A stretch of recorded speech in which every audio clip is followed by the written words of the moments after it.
السلام عليكم ورحمة الله وبركاته. الحمد لله رب العالمين، والعاقبة للمتقين، ولا عدوان إلا على الظالمين، ثم الصلاة والسلام على محمد رسول الله وعلى آله وأصحابه أجمعين. أما بعد، أيها المسلمون عباد الله، دين الإسلام إلهي سبحانه وتعالى inoogu nicmeeyey waa diin ku baaqda dadkana ku boorisa dhaqanka iyo akhlaaqda wanaagsan. ilaahay subxaana wa tacaala nabiyuna muxamed waxa uu ku sifeeyey akhlaaq wanaag halka u sarraysa inuu ka gaadhay. wa innaka la calaa khuluqin cadiim. nabiyuna muxamed calayhi salaatu wasalaam wuxuu sheegay dadka mu'miniinta ahi inay u kala iimaan badan yihiin si ay u kala akhlaaq wanaagsan yihiin. akmalu lmu'miniina iimaanan axsanuhum akhlaaqa. mu'miniinta waxaa xagga iimaanka u dhammaystiran kooda u akhlaaq iyo dhaqan wanaagsan. ayuha almuslimuuna cibaad allah, akhlaaqda iyo dhaqanka wanaagsan waa sifo ilaahay addoomihiisa ku sifooba uu ku jeclaado, khalqiguna ay ku jeclaadaan. bulshada dhaqanka wanaagsan iyo akhlaaqda fiicani hadday ku dhex faafto waxay noqotaa bulsho isjecel, midaysan, iskaashanaysa, iscaawinaysa. dadku guud ahaan way jecel yihiin akhlaaqda wanaagsan. qof walibana inuu ku sifoobo waxaa laga yaabaa inuu doonayo, laakiin akhlaaqda wanaagsan waddada loo maro iyo tiirarka lagu dul dhiso ee lagama maarmaanka u ah ayaa laga yaabaa dadka in badan oo ka mid inaanay ku baraarugsanayn. biidni illaahi subxaana wa tacaala waxaynu isxusuusin doonaa 4 tiir oo akhlaaqda wanaagsan lagu dulbinayo o lagu dul dhiso. 4taa qofka ku sifooba akhlaaqdiisu way wanaagsanaanaysaa, dhaqankiisuna waa fiicnaanaya. 4taasi qofka ay ka maqan yihiin aada buu uga fogaya akhlaaqda wanaagsan. haddii qaarkood ay ka maqan yihiinna akhlaaqdiisa wanaagsani way duunsan tahay, mid dhisan oo toosan maaha. tiira koowaad wuxuu yahay siyaanatu lisaan, qofku inuu ilaaliyo carabkiisa. in badan oo ka mida akhlaaqda xun bani aadamku waxa ay ku gutaan ama ay ku sameeyaan carabka: cayda, xanta, isku dirka, dicaayadda, dadka oo waxa ilaahay subxaana wa tacaala uu siiyey wanaagsan laga bakso oo laga liido, xaqirista iyo kuwa lamidka ah. qofka muslimka ah hadduu carabkiisa ka ilaaliyo waxaan dan adduunyo oo xalaal ah iyo sahay aakhira aanay ugu jirin, wuxuu noqonayaa dadka akhlaaqda wanaagsan mid ka mid ah. walihaada buuhi nabigeenu calayhi salaatu wasalaam fima rawaahu albukhaariyu wa muslim can abi hurayra: man kana yu'minu biاllahi walyowmi alaakhir falyaqul khayra aw liyasmut.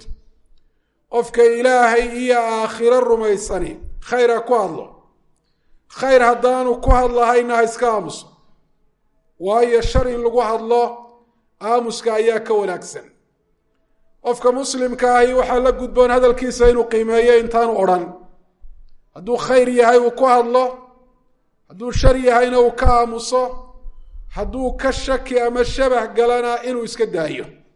nabigu calayhi salaatu wasalaam wuxu uhi: dac maa yariibuka ilaa maa laa yariibuka. carabka waa in laga ilaaliyo wax kasta oon faa'iide addoonka aan u lahayn, isla markaana waa in lagu mashquuliyo hadalka wanaagsan, ilaahay oo la xuso, qur-aanka oo la akhristo, wanaagga oo dadka la faro, xumaanta oo laga reebo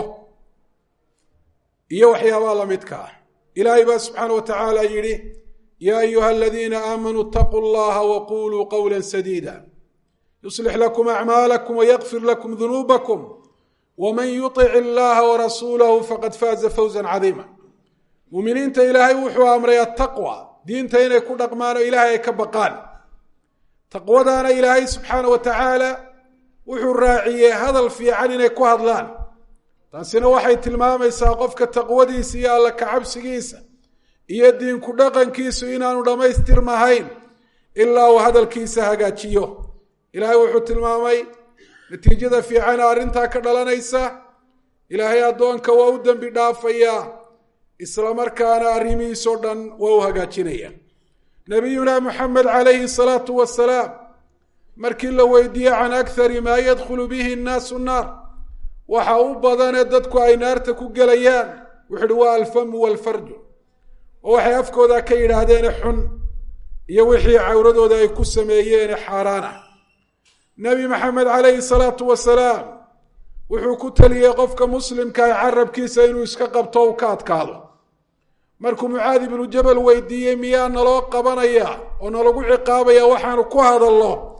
qaala calayhi salaatu wasalaam wahal yakubu nnaasa fi nnaari calaa wujuuhihim aw calaa manaakhirihim ilaa xasaa'idu alsinatihim ma wax kalaa dadka naarta in wejiga loogu tuuro sababaya wixii carabadooda ay ku goosteen mooyaane macnaa waa arrinka u daran ee naar lagu gelaya waxaa afka lagaga hadlaya in badanoo dadkeenna ka midii maanta carabka hoggaanka ayay u sii daayeen gaar ahaan arrimahan siyaasadaha iyo qabyaaladaha iyo waxyaabaha noocaasi intaasi way xaytamayaan oo dad bay xamanayaan ay wax ka sheegayaan ismana oga inay yihiin kuwa ku sifoobay akhlaaq xun oo adduunyadoodii iyo aakhiradooda fasahadinayso halaagaysa tiirka labaada ka mida tiirarka akhlaaqda wanaagsan waa albucdu cama laa yacni alinsaana bidaabit sharc oo qofku waa inuu ka fogaado waxaan isaga khusayn waxaan faa'iido u lahayn adduunyo oo xalaala iyo mid aakhiro toona qofka waxa khuseeye waxaan khusayna shareecada kala xadaynaysa oo qofku isagoo arkaya dadkiiyo xuquuqdii ilaahay dayacaamatii khalqiga intuu ka aamuso ma odhan karo aniga ima khusayso iyagoo xumaan samaynaya intuu arko uu ka aamuso ma odhan karo aniga ima khusayso iyagaa samaynaya waayo shareecada amartay inuu dadka wanaagga faro xumaantana uu ka reebo waxaa loo jeedaa hadalka dheeraadka ah ee qofku intii diin ahaan ama adduunyahaan uga baahnaa dheeraadka ka ah hurdada dheeraadka ah cuntada dheeraadka ka intuu uga baahnaa dheeraadka ka ah camallada dhaqdhaqaaqa xarakaadka iyo sakanaadka qofka aanay faa'iida ugu jirin waayo nebigu calayhi salaatu wasalaam wuxuu yihi min xusni islaami lmari tarku maa laa yacniih qofka islaamnimadiisa wanaaggeeda iyo quruxeeda waxaa ka mid ah waxaan faa'iido u lahayn oo dhan inuu iska daayo qofku inta faa'iidada u leh hadduu ku mashquulo inta dhibaatada u leh oo dhan ayuu ka badbaadaya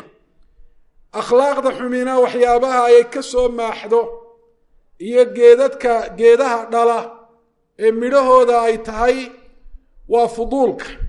wax walba qofku intuu uga baahnaa inuu dhaafiyo hurdada intuu uga baahnaa inuu dhaafiyo hadalka intuu uga baahnaa inuu dhaafiyo wahaakadaa socodkiisa meeshuu tegayo meesha uu ka joogayo waxaasoo dhan rukunka saddexaad waa dabdu lghadab cadhadu waa wax ilaahay subxana wa tacaala bani aadamka uu ku beeray qofka bani aadamkaahina inuu cadhoodo oo qura lagu cadhaanan maayo laakiin waajibka saarani waxa weeye cadhadiisa inuu xakameeyo oo cadhadiisu aanay kalifin inuu sameeyo waxaanu ilaahay subxana wa tacaala u oggolayn sidaasoo kale inaanay kalifin inuu dayaco xuquuq ku waajibtay cadhadu inay qofka hagta ma aha waa inuu isagu cadhada hago qowl kasta iyo ficil kasta oo qofka bani aadamkaahi uu sameeyo marka uu cadhaysan yahay sida khaalibka ah qofka wuxuu ka saaraa akhlaaqda iyo dhaqanka wanaagsan walihaadaabaa dadka xukamadii waxay yidhaahdeen xikmadda badani alghadabu awaluhu junuun wa aakhiruhu nadam cadhada waxaa loo yaqaano bilowgeedu waa waali wuu iskala garan waaya qofku yatasaraf kama yatasarafu lmajaaniin dadka waalwaalani siday u dhaqmaan buu u dhaqmayo u hadlaya wax qof miyir qaba aan laga suuraysan ayuu ku dhaqaaqaya aakhirkeeduna waa murugo marka dambe miyirku u soo noqday cadhada ay ka bacdo ayuu murugoonaya odhani horta sidaa ahayd markaad waxaa ku hadlaysay ama markaad waxaa ku dhaqaaqaysay aada samaynaysay caqligaagu xaggeebuu ku maqnaa walihaada baa nebigu calayhi salaatu wasalaam ninkii weydiiyey dardaaran wuxuu dardaaran ugu soo ururiyey se bukhaari saxiixa ku wariyey laa taqdab laa taqdab macnaheedu haba cadhoon maaha cadhada qaarkeed baaba cibaado ah in ilaahay daraaddii loo cadhoodo nebi maxamed calayhi salaatu wasalaam naftiisa dhib loo geystay awgeed uma cadhoon jirin umana aargoosan jirin laakiin nebigu calayhi salaatu wasalaam ilaahay xurumaadkiisa meel marka lagaga dhaco aad buu u cadhoon jiray arrintaasina wejigiisa ayay ka muuqan jirtay waxaase la diidayaa cadhadu qofka inay ku kalifto waxaan loo ogolayn sharci ahaan oo hadala ama ficil xun qofku inuu ku dhaqaaqo qofku marka uu cadhoodo si aynu sheegayno xaalkiisu aad buu isu bedelaya dhiiggiisa ayaa aad iyo aada u karaya arrinta noocaasiina waxay kaliftaa inuu ku hadlo waxyaabo badan oo aan habboonayn bal aan bannaanayn ama inuu xaaladdaa ku dhaqaaqo arrimo aada u foolxun inuu wax jajabiyo inuu wax dilo xataa inuu go-aamo aada u khaldan xaaladdaa gaadho ayay sababtaa walihaada nebi maxamed calayhi salaatu wasalaam wuxuu ku taliyey qofka markuu cadhoodo si aanu waxun ugu hadal inuu hadalka jaro u aamuso qaala calayhi salaatu wasalaam fima rawaahu axmedu walbukhaariyu fi ladab almufrad biisnaadin saxiix idaa qadiba axadukum falyaskut rasuulku calayhi salaatu wasalaam wuxuu uhi midkiin markuu cadhoodo ha aamuso hadalkiiba waa laga xidhayba si aanu wax khaldan ugu hadal ficilka laftiisiina waa laga joojiyey si aanu wax khaldan ugu dhaqaaqin oanu gacan qaadin tusaale ahaan rasuulku calayhi salaatu wasalaam wuxuu amray qofku markuu cadhoodo haddii uu taagan yahay inuu fadhiisto haddii fadhigaa cadhadu kaga bay weydana xataa inuu jiifsadoba qaala calayhi salaatu wasalaam fima rawaahu axmed wa abu daawuuda biisnaadin saxiix idaa qadiba axadukum wa huwa qaa'imun falyajlis midkiin hadduu cadhoodo isagoo taagan ha fadhiista buuri nebigu calayhi salatu wasalaam fain dahaba canhu alghadabu wailaa falyadajic hadday cadhadii saa kaga tagto waa sidii la rabay haddii kalena ha jiifsada buuri nebigu calayhi salaatu wasalaam inuu gacan qaado ama ficil aan wanaagsana inuu ku dhaqaaqo ayaa arrinta noocaasii ka dawatay waxaa cadhada qofka qalbigiisa ku hurinaya shaydaanka isagaa u qurxinaya tasarufaadka xun ee cadhada ka dhasha walihaada baa nebigu calayhi salaatu wasalaam markuu arkay laba nin oo caytamaya oo midkood aada u cadhiisan yahay oo xawlulmariidadu ay kaceen wuxuu rasuulku uhi waxaan ogahay kelmad hadduu odhan lahaa cadhadaasi ay ka tegi lahayd kelmaddaasi waa maxay waa inu idha acuudu billahi min ashaytaan arajiim oo shaydaanka waxa weeyaan uu iska naaro arrinta cadhadu dadkeennana aad bay ugu badan tahay ficillo xunxun iyo dhaqamo badan oo wanaagsanayn iyo akhlaaqa liitanayada ayaa sababta ha la qaato talooyinka nebigu calayhi salaatu wasalaam uu bixiyey cadhaduna waxay ka mid tahay 4 arrimood oo akhlaaqda xumi ay ka soo maaxdo oo geedka ay ka baxda ah hadduu qofku cadhadiisa uu ka adkaado oo xaaladdaa uu cadhaysanye u tasarufo sida shareecadu ay fartay u ogoshahay wuxuu ka badbaadayaa in badan oo ka mida dhaqamada iyo akhlaaqa aan wanaagsanayn aqulu qawlii hada waastaqfiru allaha liya walakum alxamdu lilahi rabi alcaalamiin walcaaqibatu lilmuttaqiina walaa cudwaana ila cala alظaalimiin uma asalaatu wasalaamu cala cabdi illahi warasuulih maxamedi wacala aalihi wasaxbih waslama tasliima kasiira ama bacdu ayuha almuslimuuna cibaad allah tiirka afraad ee ka mida tiirarka akhlaaqda wanaagsan wa salaamatu sadr waa qofka qalbigiisu inuu yahay mid caafimaad qaba oo ka caafimaad qaba dembiyada qalbiga lagu sameeyo kuwaasoo u horeeya alshraaku billaah ilaahay inuu shariik yeelo oo cid uu la wadaajiyo iyo inuu aamino caqiide xun oo ilaahay subxaana wa tacaala aan u oggolayn oo qalbigiisa uu ku gunto qalbigiisu inuu saafi ka ahaado cudurrada xunxun ee quluubta ku dhaca ee uu ka mid yahay xasadku iyo xiqdigu nacaybka adduunyada ku dhisan iyo qishka caloolxumada iyo waxyaabaha noocaasi ah nebi maxamed calayhi salaatu wasalaam waxaa la weydiiyey ayu nnaasi afdal dadka yaa u fadli badan oo u wanaagsan qaala calayhi salaatu wasalaam kullu makhmuumi alqalbi saduuqi lisaan rasuulku calayhi salaatu wasalaam markuu soo yidhi saxaabadu waxay yidhaahdeen saduuqu lisaani nacrifuhu famaa makhmuumu lqalb qofka runsheeggaa isaga garanay wa afdalu naas buu uhi nabigu calayhi salaatu wasalaam qofka sifada ale runta sheega makhmuumu lqalbigu waa maxay qaala calayhi salaatu wasalaam huwa taqiyu waa ka ilaahay ka baqa ee qalbigiisa taqwa ay ku jirto annaqiyu ee qalbigiisu uu saafi yahay oo dembiya aanay madoobeyn xumaanana aanay buuxin laa isma fiihi dembi kuma jiro walaa bagya xadgudub kuma jiro walaa khilla caloolxumo iyo colaadu dadka muslimiinta u hayaana kuma jirto walaa xasada ay fii qalbi xasadna qalbigiisa kuma jiro hada afdalu nnaas walaa shaka qofka sifada noocaasa yeeshaa inuu noqonayo maxbuubun lada annaas mid ay dadku jecel yihiin sidaasoo kale wuxuu noqonayaa murtaaxulbaal dadka in fara badan waxaa culaysiya oo nolosha ka qasa oo dhadhankeeda inay waayaan sababa cudurrada iyo dhaqamada xunxun ee dadka qulubtooda ku jira qof baa markuu qof dadka ka mida arkaba cadho cirkaa maraya oo cuntadu cunay aanay u dhadhamahayn oo hurdo aan ku ladahayn qofkaasi naftiisa ayuu dhibay qof baa xaasida oo wanaagyada ilaahay dadka uu siiyey mid diineed iyo mid adduunyaba aada uga xumaanaya oo cudurkaa xumi qalbigiisa uu ku jiraa taasina waxay sababaysaa inuu isagu xagga daaqilka iyo qalbiga inuu ka gubto oo xasadku aad buu u cadaalad badan yahay bay idhahdaan culimadu oo cidda u horreysa ee uu halaage uu baabiiyaa waa qofka xaasidka ah salaamatu sadri waa nicmatun cadiima inuu qalbigaagu saafi u yahay niyadaaduna ay u san tahay xumaanna aanad muslimiinta qalbiga ugu hayn nicmo weyn arrintaasi inay tahay waxaa muujinaya ilaahay subxaana wa tacaala dadka jannada galay nicmooyinka uu siiyey markuu ka warramayey wuxu uhi wanasacnaa maa fii suduurihim min hil ikhwaana calaa sururin mutaqaabiliin wax allaale wixii qalbiga ay isugu hayeen oo dhan baa ayaa laga sifeeyey oo laga siibay rasuulku calayhi salaatu wasalaam wuxuu sheegay jidka siraada weyn marka laga gudbo ee ciddii jannada gelaysa ay ka gudbaan haddana biliish kale oo jannada ka soo horeeya in lagu joojinayo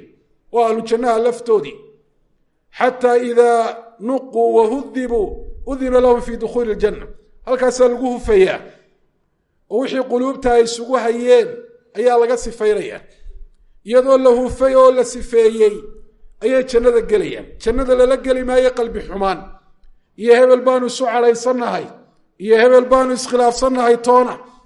ilaahay subxaana wa tacaala wuxuu yidhi waxaanu laabahooda ka saaray wixii xumaan ay isu hayeen oo dhan waa walaalo sariire iska soo horjeeda ayay ku jiifaan halkaasay isku waraysanayaanay iska waraysanayaan adduunyada markay joogeen waxay samayn jireen ee sabab u noqday nicmadan aadka iyo aadka u weyn inay helaan maadaama salaamatu sadri ay tahay nicma cadiima oo qofka cibaadadiisa ka qayb qaadanaysa intuu adduunyada joogo qof dadka u cadhaysan nacayb qalbiga ugu haya adduunye ka kacay salaada markuu galo iyagu ku mashquulsan yihi salaada dhexdeeda khushuuci maayo hebel maxaad ku samaysaa halkaad kaga wareegtaa sidaad u shirqooshaa waxaasuu shaydaanku qalbigiisa ku furaya xaaladda taagan isagoo uga faa'iidaysanaya noloshiisuna saynu sheegnay waxay noqonaysaa nolol warwar iyo walbahaar iyo kacsanaan qalbi ku dhisan ayay noqonaysaa shaydaanku maadaama uu og yahay qalbi xumaanta muslimiinta dhex bartaa dhibaatada ay leedahay wuxuu aada ugu dadaalaa an yufsida daata baynihim inuu xumaan dhex dhigo dadka muslimiinta ah marba waddo uu soo maro mar xag adduunyuu ka soo wareegaya mar tacasub qabiil ku dhisan ama madaahib ku dhisan buu xaggiisa kaga soo wareegaya wuxuu yihi nabigu calayhi salaatu wasalaam ina shayطaana qad ya'sa an yacbudahu lmusaluuna fi jaziirati alcarab shaydaanku waa ka quustay dadka tukada ee jaziirat lcarab joogaa inay isaga caabudaan walakin fi taxriishi baynahum laakiin arrin aanu ka quusan baa jira oo weli dabada uu hayo uu ka shaqaynayo arrinkaas waa maxay waa inuu isku xudheeyo isku diro oo xumaan waxa weeyaan u dhex dhigo nabiyuna maxamed calayhi salaatu wasalaam ilaahay subxaana wa tacaala taa shaydaanku uu ku baaqayo ee uu dhiiri gelinayo ku dadaalayo ta ka soo horjeeduu ina amray fattaquu llaha waaslixuu daata baynikum waar ilaahay ka baqa waar heshiiya dadka adduunye isku hayow dadka qabyaalad isku hayow dadka manaasib iyo madaxtinimo isku hayow ilaahay idinka fogeynin arrinta noocaasi aakhiradiina fasahaadinin heshiiya oo isa saamaxa adduunye in la isku naco noocay doonaysaba ha noqotee ilaahay ma ogola waayo adduunyadu qiimahaba ma leh qofka ilaahay daraaddii waad u nici kartaa hadday kaa dhabto ilaahay daraaddii ay kaa tahay waanad u colaadin kartaa laakiin aada u hubso ma ilaahay daraaddii baa mise arrimo kale kula socda oo arrinta noocaasiya ku weheliya nebi maxamed calayhi salaatu wasalaam wuxuu yidhi se bukhaari uu ku wariyey saxiixiisa can anasin laa tabaaqaduu muslimiinay haysnicina adduunye awgeed walaa taxaasaduu haysxaasidina walaa tadaabaruu haysu daba jeedinina oo ha kala jeesanin oo ha kala weji dadbina wakunuu cibaad allahi ikhwaana ilaahay baa iimaan iyo islaamnimo idinku walaaleeyey addoomaha ilaahay oo walaala ahaada walaa yaxilu limuslimin an yahjura akhaahu fowqa 3 ayaam qof muslima uma banaana walaalkii inuu salaamta iyo hadalka iyo uu ka goosto oo uu ka weji dadbo arrin adduunye awgeed 3 maalmood ka badan 3 maalmood waa lagu ogolaya haddaba qofka isku dhacdaan qofku ha iska soo cadho burburo cadhadu ha ka soo ba'do dib ha usoo xisaabtamo isagoo hayse soo ladqabeeyo 3 waa loo ogolaaday laakiin 3 inuu dhaafiyo lama ogola hajrulmuslimi ka qatli muslimka in la gooyo adduunye awgeed loo gooyo xataa haddaydaan qaraabo ahayn in la dilay oo kale weeyaan buuri nebigu calayhi salaatu wasalaam muslim xalaal umaaha 3 maalmood ka badan walaalkii inuu ka hijroodo yaltaqiyaan waxaa dhacaysa inay kulmaan labadii isku dhacay fa yucridu haada wa yucridu haada mid waliba wejigu dhinacu dadbaya wa khayruhumaa aladii yabda'u bisalaam labadooda ka khayrka badani ma aha ka shaydaanku uu ku idhaa raganimo muujiyo adiga yaa lagu loodin adiga ha lagu maslaxe adigu waxba ha maslaxin ka khayrka badani waa xumaanta iyo isku dhaca ka soo gebagabeeya ee salaanta isagu ku bilaaba mar hadday salaami bilaabantana hajrigii wuu go-ay goyntii iyo kala taggii ma sii socdo mar haddii aysa salaamaan ilaahay baad ugu dhowaanaysaa salaanta noocaasi ah ee kala tagga iyo isku dhaca aad ku soo afjarayso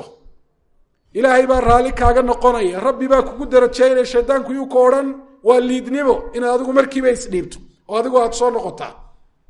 hadduu salaanta kaa qaadi waayo taruddu calayka almalaa'ikatu salaam cid isaga ka fiican baa salaanta kaaga jawaabaysa almalaa'ika dembigiina isaga ayaa la noqonaya oo dhabarka u ridanaya ilaahaynu ka baqno yaa cibaad allah adduunyadu qiimo ma lehe daraaddeed yaa laysu nacin baloodh yaroo laysku hayo doorasho khilaaf ka dhashay hebel baa i codayn waayey iyo hebel baa iska kay garab sharaxay iyo reer hebel baa i codayn waayey iyo hebel baa lacag waxa weeyaan igu caawi waayey iyo hebel baa iga ololeeyey waxa noocaasee qiimaha aan lahayn bay maanta dadkii ku kala wada tegsan yihin ay ku kala weji dadbayaan oo hadday xanuunsadaan aanay soo booqan ahayn oo janaasaadkii aanay isugu iman ahayn oo walaaltinimadii waxa weeyaan baabiiyey adduunyo iyo qabyaalad aan macno lahayn ay dadku maanta isku caayayaan oo dadkii muslimiinta ay ku kala fogaadeen oo akhlaaqdooda iyo dhaqankoodu ku xumaaday oo qof kastoo hadla dadka ka daba hadlaya ama qoraallada samaynaya waxay ku hadlayaan aad iyo aad u yaabayso qaarkood baa magacyadooda magacyo aan ahayn qortay facebook ha noqota ama youtube ama meel kalaba markaasaa cayda iyo waqaaxada ay ku hadlayaan aad iyo aad uga yaabaysa dadka iska qarin yastakfuuna min annaas walaa yastakfuuna min allah wa macahum id yubayituuna maa laa yardaa min alqowm dadka iska qarinayaan laakiin iskama qarin karaan ilaahay subxana wa tacaala ilahay in laga baqo weeye fi siri waalcalaaniya markaad dadka u muuqatiyo markaaad ka qarsoon tahayba ilahay ayna waafajiyo akhlaaqda wanaagsan arkaanteedana ilaahay quluubteenna ha geliyo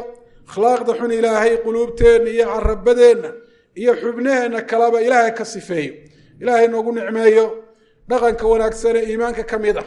rabbi iimaan haynoo siyaadiyo allahuma rabbana aatina fi dunya xasana wafi laakhirati xasana waqinaa cadaab annar allahuma ina nasaluka alhuda waltuqa walcafaafa walghina allahuma اغfir lilmuslimiina wاlmuslimaat wاlmu'miniina wاlmu'minaat alaxyaai minhm wاlamwaat اللهم صل على نبينا محمد وعلى آل نبينا محمد كما صليت على إبراهيم وعلى آل إبراهيم وبارك على محمد وعلى آل محمد كما باركت على إبراهيم وعلى آل إبراهيم في العالمين إنك حميد مجيد